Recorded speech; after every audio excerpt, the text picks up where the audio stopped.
Hi, I want to welcome you guys back to day 2 of our article.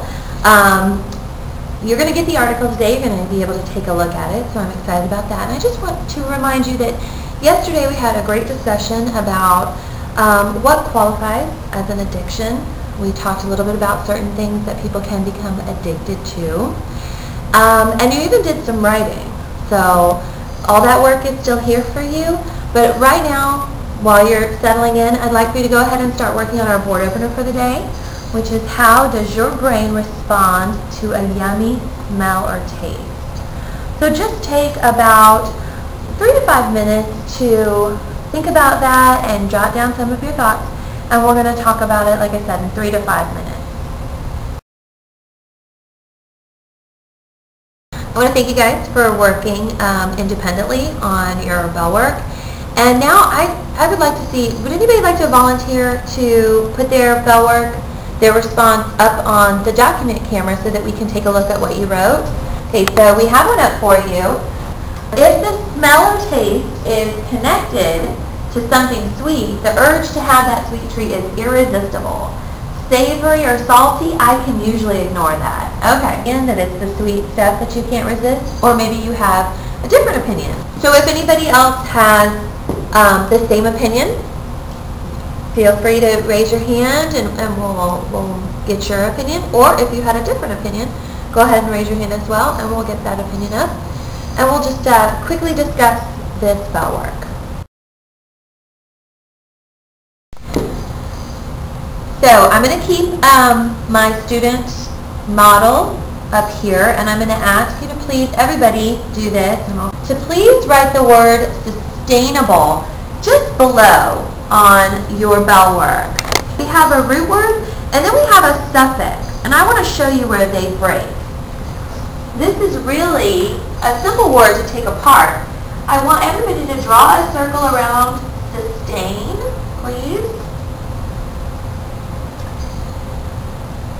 And I want you to think about the word sustain. Does anybody know for sure 100% what sustain means?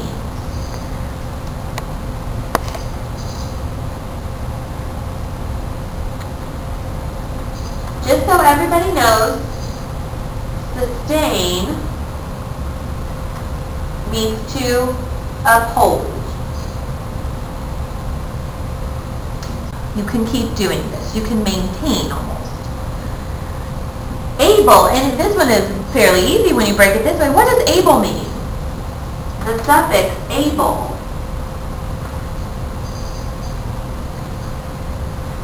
The ability to. Perfect. So sustainable just means the ability to uphold or continue something.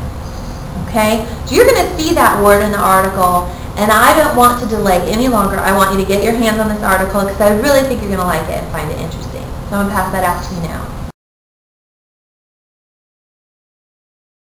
Okay, good. So everybody's got the article and you're taking a look at it. And you're probably already making those connections just by looking at the title. You're making the connections between the addiction that we talked about yesterday. You're seeing the idea of food in there, which connects to our board opener from today about a yummy snack. You're seeing that the drug addiction piece. So there's lots of things that are connecting to what we've already done. You're taking a look at this. You're probably seeing that milkshake picture. What I'd like for everybody to do very quickly right now is just go ahead and number the paragraphs, because we're going to be talking about citations or finding evidence within this. So we need to have a guide. So please go ahead and number those paragraphs. So this would be paragraph 1. This is 2. 3. Here's a short one. 4. 5, 6. You guys go ahead. Continue on, please. Every paragraph I want a number beside it.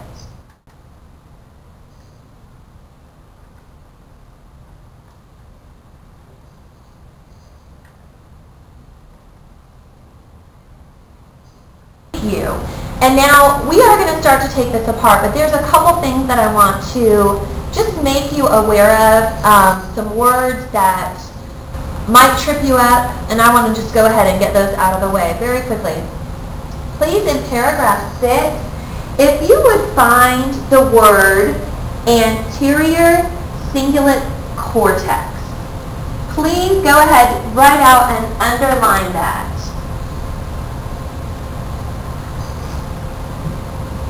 And then right after it, if you would also please underline medial orbitofrontal cortex. And I know you're thinking, who's it? What's this? I just want to let everybody know that when you see something like that, anterior cingulate cortex, that's an area of the brain, probably somewhere right in the middle, probably on the left side, but more closer to the front. And then the medial orbital frontal cortex would almost be right across on the other side, but still near towards the front. And all these two areas they're areas in your brain. One of them has to do with the things that you see, and the other one has to do with the things that you like. So those two things often, those two areas of your brain often work together. They respond when you see something you like. So that's all that's really about. There are going to be some other words in the article that may be familiar to you, may not be familiar to you. But what I'd like you to do right now, since you have the article in front of you, is go ahead and scan and look for the words. I have the words posted for you here, and you don't have to read word for word. I want you to scan. This is almost like a hunt. We're on a hunt to find these words and underline them so we can be aware of them while we read. Let's go ahead and do that, please.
These words may be unfamiliar to you, but I think that as we read, the context is going to let you know what those words mean to some degree. And then we're going to talk about them as well.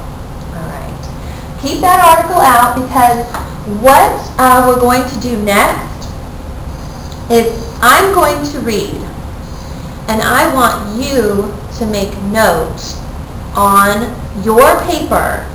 And we're going to go paragraph by paragraph.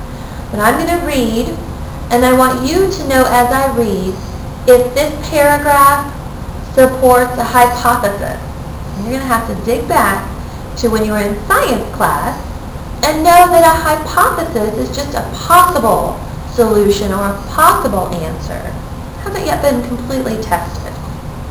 You're also going to be looking for things that are scientific findings. And that may be new to you, but a scientific finding really just means that it's been one test done or one experiment done. It hasn't been replicated and proven time and again. Then I want you to be on the lookout for scientific facts. These are things that we know to be true. They've been tested, replicated, they are accepted facts. Okay? And the coding that we're going to use, and I want to take you back to the article, so I'm going to write this down. You're looking again for, you're going to code H for hypothesis. And go ahead and write this down on your paper as well, so you have it. Fi for finding, scientific. Okay? Or Fa equals scientific fact. Okay?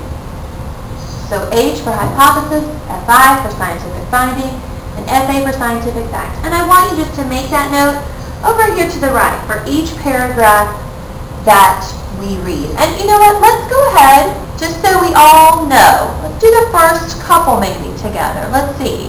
I'm going to monitor and see if you guys are ready to take off on your own or you need still a little more support. So here we go. Seeing a milkshake can activate the same areas of the brain that light up when an addict sees cocaine, U.S. researchers said on Monday. So, is that a hypothesis, a scientific finding, or a scientific fact? There's a couple key words in there that let us know that it's a scientific finding. Because of that word, seeing a milkshake can activate. Alright? This is not a hypothesis. And the researchers said. So this is a scientific finding. So everybody to the side of this one, please put F-I. Just like that. Okay? Now paragraph 2. The study helps explain why it can be so hard for some people to maintain a healthy weight and why it has been so difficult for drug makers and health experts to find obesity treatments that work. What do you think? Is that a hypothesis? See that word? The study helps explain why. So if they're answering why, this is probably a hypothesis.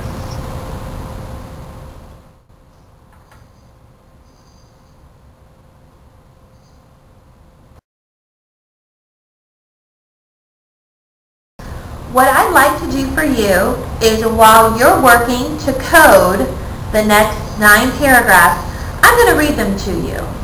And while I'm reading, I want you to make the decision. Is the paragraph a hypothesis?